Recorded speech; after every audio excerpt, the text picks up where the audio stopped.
The forest was dark and cold. Ellie's stomach hurt from hunger. She hadn't eaten in 2 days, and her mom was too sick to even sit up. "Just a little farther," she whispered to herself, stepping over roots and rocks. Her hands were raw from the freezing air, but she kept searching. Food. She needed food. Then she heard it. A soft cry. Ellie froze. It wasn't an animal. It sounded like a baby. She followed the sound, her heart pounding. Under some bushes, she saw it. A basket.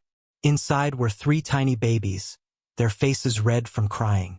They were wrapped in fancy blankets, but they were shivering. "What are you doing here?" Ellie muttered, looking around. No one else was nearby. Whoever left them didn't care if they lived or died. She wanted to run. She had no food for herself, let alone 3 babies. But as she looked at their tiny faces, she couldn't leave them. "Okay," she said softly, picking up the basket. "I'll keep you safe. For now." Ellie carried the basket back to her camp, her arms aching. Her mom lay on a pile of old blankets, breathing weakly. "Mom," Ellie whispered, "I found something." Her mom opened her eyes slowly. "What is it?" "Babies. 3 of them. Someone left them in the woods." Her mom frowned but didn't have the strength to argue. "You can't keep them, Ellie." "I know," Ellie said, though she wasn't sure what else to do. She set the basket down and looked at the tiny faces. They were so small, so helpless. That night, Ellie stayed awake. She heated rocks by the fire and wrapped them in cloth to keep the babies warm.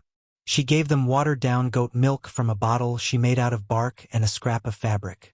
"They're alive because of you," her mom murmured weakly. But Ellie didn't feel like a hero. She was scared. Scared they'd all starve. Scared someone would come looking for the babies and hurt her and her mom. The next morning, Ellie searched for more food. She climbed trees for nuts and dug in the dirt for roots. Every step felt heavier than the last. As she worked, memories came flooding back. How she and her mom ended up in the woods. People had accused her of stealing from a rich family. It wasn't true, but no one believed her. So they ran, hiding in the forest to survive. Now, with 3 babies depending on her, Ellie knew she couldn't give up. Not yet. On the 3rd day, Ellie noticed something strange in the basket. A shiny silver rattle. It looked expensive, like something only rich people would own. There was also a folded note tucked under one of the blankets. Ellie opened it carefully. The words were hard to understand, but she caught a few: ransom, money, and Dad. Her heart raced. These babies weren't just abandoned, they were taken. Someone wanted them gone, maybe forever. That night, as Ellie fed the babies by the fire, she heard voices nearby. She froze, her hands trembling. "They've got to be close," a man said gruffly. "The boss wants those girls found." Ellie's breath caught. Girls? They were talking about the babies. She quickly covered the fire with dirt to hide the light and grabbed the basket. Her mom stirred weakly. "Ellie?" she whispered. "Shoo!" Ellie hissed. "We have to go. Now." Carrying the basket, Ellie crept deeper into the woods. The voices grew louder, closer. She could hear twigs snapping under heavy boots. "They can't find us," Ellie muttered under her breath. "They just can't." For hours, she moved through the dark, her legs burning. Finally, she found a hollow tree big enough to hide in. She crawled inside, holding the babies close. Outside, the men shouted and cursed. "Where are they?" one growled.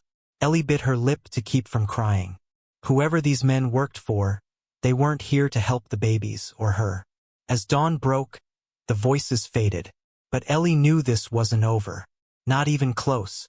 The next morning, Ellie didn't dare leave the hollow tree. She fed the babies what little milk she had left and tried to keep them quiet. Her own stomach felt empty, but she ignored it. Food wasn't her biggest worry anymore. Those men were still out there. By afternoon, she heard footsteps again. This time they were closer. Ellie's heart pounded as she peeked out of the hollow tree. 2 men with rifles walked past, their boots crunching leaves. "There's no way a kid could survive out here with 3 babies," one said. "They're probably dead by now." Don't underestimate her, the other replied. If she's smart enough to hide, she's smart enough to run. Ellie swallowed hard. They were talking about her. Once the men moved farther away, Ellie knew she couldn't stay put. She needed to lead them away from the babies, or at least try. She grabbed a stick and dragged it behind her as she walked, erasing her footprints. Then she climbed a tree and broke branches to make it look like someone had gone in the opposite direction. It worked for a while. The men followed the fake trail, shouting angrily when they found nothing. But danger wasn't done with her yet. That night, as Ellie scavenged for food, she stumbled into a clearing and came face to face with one of the hunters. He raised his rifle, his eyes narrowing. "You've got the babies," he growled. Ellie backed away slowly, clutching a rock in her hand. "Stay back," she shouted, her voice shaking. Before he could move, another man appeared from the shadows. It was the same one who'd hesitated earlier, the one who seemed unsure about hunting them. "She's just a kid," the second man said quietly. "Let her go." The first hunter glared but lowered his weapon. "Fine. But if you're lying—" "I'm not," the second man snapped. Ellie didn't wait to hear more. She turned and ran, her legs burning as she pushed deeper into the woods. She didn't know who to trust anymore, but she knew one thing for sure. She had to get the babies to safety no matter what. Ellie couldn't run forever. Her body ached, and her mind was clouded with fear. The babies were getting weaker too.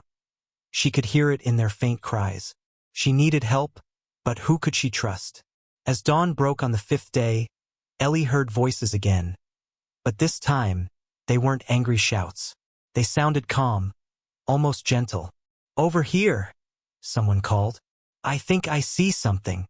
Ellie froze, clutching the basket tightly. 2 men in uniforms stepped into view. Park rangers. One of them held up a hand. "We're not going to hurt you," he said softly. "We've been looking for those babies." Ellie hesitated. How did they know about the babies? Were they working for the hunters? The ranger noticed her suspicion and pointed to the shiny rattle peeking out of the basket.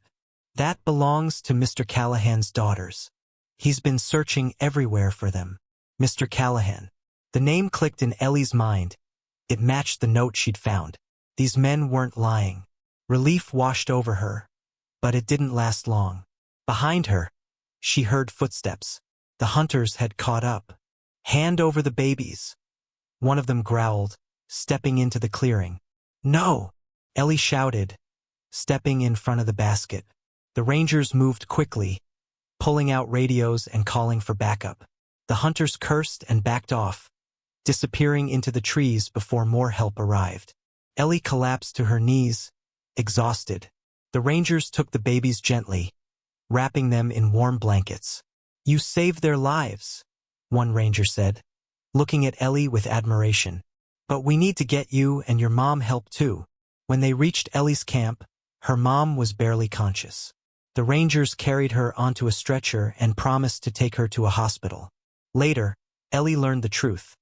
The baby's father, Mr. Callahan, was a billionaire whose enemies had kidnapped his daughters to ruin him. Someone inside his company had betrayed him, setting the whole plan in motion. Ellie felt sick thinking about how close she'd come to losing everything, including the babies. Her mom passed away peacefully in the hospital, surrounded by kindness and care. Ellie cried for days, but deep down, she knew her mom would have been proud of what she'd done. A few days later, Ellie met Mr. Callahan.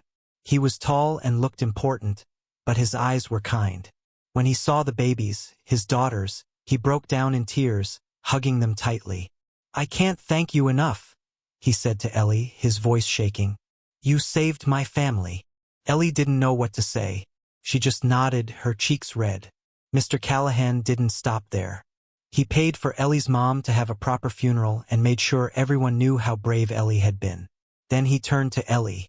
"You've given me my daughters back," he said. "Let me give you a new life." Ellie blinked, unsure if she'd heard him right. "I want to make sure you have everything you need," he continued. "School, a home, food. You won't have to worry anymore." At first, Ellie hesitated. She didn't feel like she deserved it, but deep down, She knew this was her chance to start over. In the weeks that followed, Ellie moved into a cozy house near the city. She started school, made friends, and slowly began to heal from everything she'd been through. Every now and then, Mr. Callahan visited her, bringing updates about the babies. They were growing fast and smiling all the time. One evening, Ellie stood outside her new home, looking up at the stars.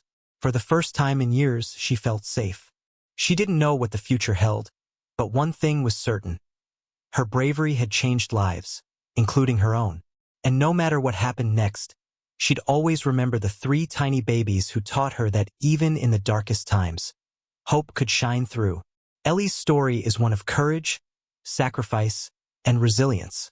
She faced unimaginable challenges, caring for 3 helpless babies while trying to survive in the freezing woods, evading dangerous hunters who wanted to silence her, and ultimately risking everything to ensure their safety. But what if you were in her place? Imagine this: you're cold, hungry, and scared. Your mom is sick, and you're barely holding on yourself. Then, out of nowhere, you stumble upon 3 tiny babies abandoned in a basket. They're shivering, crying, and completely dependent on someone to care for them. Would you take them in? It's easy to say yes now, but think about it. What if taking care of them meant giving up your last bit of food? What if it made you a target for dangerous people? Would you still do it? Now picture this. You've been running for days, hiding from men with guns who want to hurt you and the babies. You're exhausted, scared, and have no idea who to trust. Suddenly, you meet strangers who claim they're there to help. Do you believe them, or do you keep running, unsure if they're telling the truth? These aren't just hypothetical questions. They're decisions Ellie had to make in real time, with no time to prepare or second-guess herself. Her choices saved lives, but they also came at a cost. She lost her mom, endured hunger and fear, and risked everything she had. When Ellie found the babies, she didn't hesitate. Even though she was struggling herself, she chose to protect them. Would you have done the same? Why or why not? Sometimes doing the right thing isn't easy. It might mean sacrificing your comfort, your resources, or even your safety. But often, those small acts of kindness can lead to something bigger, like reuniting 3 babies with their father and exposing a dangerous conspiracy. Ellie didn't just take care of the babies. She fought to keep them safe. She set traps, hid footprints, and used every ounce of cleverness she had to evade capture. Could you have stayed calm under that kind of pressure? Think about how you handle tough situations. Are you someone who runs toward danger to help others, or do you step back to protect yourself?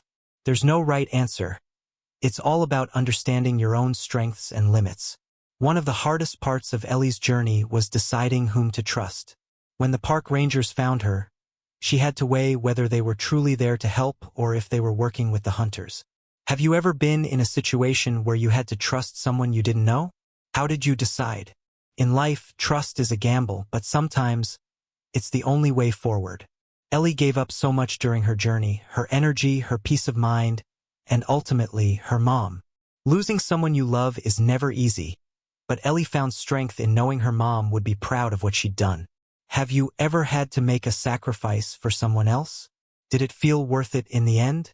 Sometimes the hardest choices bring the greatest rewards, not always for us, but for the people we care about. Ellie's story reminds us that bravery isn't about being fearless. It's about doing what's right, even when you're terrified. It's about finding hope in the darkest moments and believing that your actions matter. Now it's your turn. What part of Ellie's story impacted you the most? If you were in her shoes, what would you have done differently or the same? Can you think of a time when you showed courage or helped someone in need? Stories like Ellie's are powerful because they inspire us to reflect on our own lives. Maybe you'll realize how strong you are. Maybe you'll think twice before walking away from someone who needs help. Or maybe you'll simply appreciate the people in your life a little more. Whatever you take away from this story, share it with us. Let's start a conversation about kindness, courage, and the incredible things ordinary people can do when they choose to act. And in last, tell me, where are you watching this from? Are you curled up at home, scrolling on your phone during a break, or maybe reading this on your laptop late at night? Let me know in the comments. I love hearing from people all over the world who connect with these stories. If you enjoyed this tale of bravery and kindness, I'd love for you to join our growing community. Subscribe to Life Turning Points so you never miss a story that inspires, challenges, or moves you. Each story is crafted to make you think, reflect, and sometimes even take action in your own life. And don't forget to leave a comment below. Tell me what part of Ellie's journey impacted you the most, or share your own story of courage. Your words might just inspire someone else who needs to hear them today. Thank you for being here and for taking the time to read this far. Together, we can create a space where real stories spark meaningful conversations. So, hit that subscribe button, and let's keep exploring life's turning points together.